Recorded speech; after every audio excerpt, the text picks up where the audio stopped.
The Ministries of Humanitarian Affairs and Disaster Management and Water Resources and Irrigation have asked all the citizens who are residing along the banks of the River Nile to move to the higher grounds in order to escape predicted floods. According to the Horn of Africa Meteorological Information, 70 states and 60 counties in South Sudan will experience floods in the period of June through September this year. The Undersecretary in the Ministry of Water Resources and Irrigation, Aliar Bulen Oka, said the early warning indicated that Ugandan authorities has released 2,300,000 cubic meters of water from the dam on the River Nile. Forecast for that period, that is from June to September 2020, shows that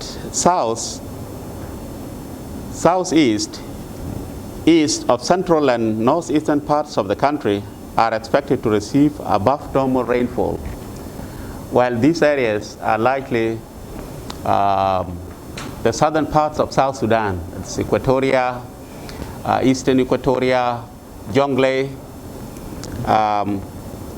going to the areas of eastern Upper Nile, mostly are going to receive above normal rainfall amounts. Meanwhile, the Undersecretary in the Ministry of Humanitarian Affairs and Disaster Management, Gatwich Peter Kulang, pointed out that floods forecast will result into dangerous humanitarian disaster in the country. This year again, scientists predicted floods level could reach the level and impacts of the last major floods event South Sudan witnessed in 1963.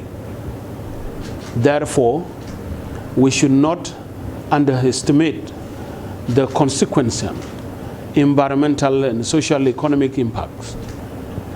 The environmental impacts include water pollution due to increased sediments, loads, and erosions of water banks, soil, and vegetations lost.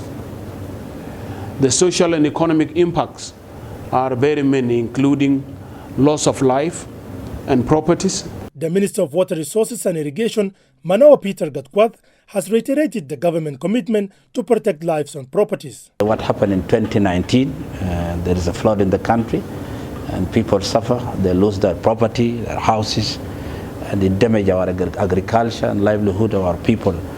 That's why we appeal to the people of South Sudan, and also as a government we'll work hard to give measures to prevent the disaster in the country. The Minister of Humanitarian Affairs and Disaster Management, Peter Mayan Majongdit, urged all NGOs and partners to be ready and prepare to address the expected disaster. We are calling on our citizens that are living alongside the rivers to relocate as early as soon as possible to the highest land. Also, we know the population will be affected. The population will need food and non-food items, and such as medical supplies, and also it will have impact on the livelihoods, the vaccines, and also we know that there will be a major crucial humanitarian needs that will need to be provided. In view of that, we call on our partners such as the World Food Programs and other companies to continue supply us with the needed humanitarian assistance that include but not limited to water, medicines, and other non-food items. Far more important that we need to take really immediate actions now, and my ministry, working in collaborations with the Ministry of Water and Irrigations, we are prepared and we're trying to do what we can.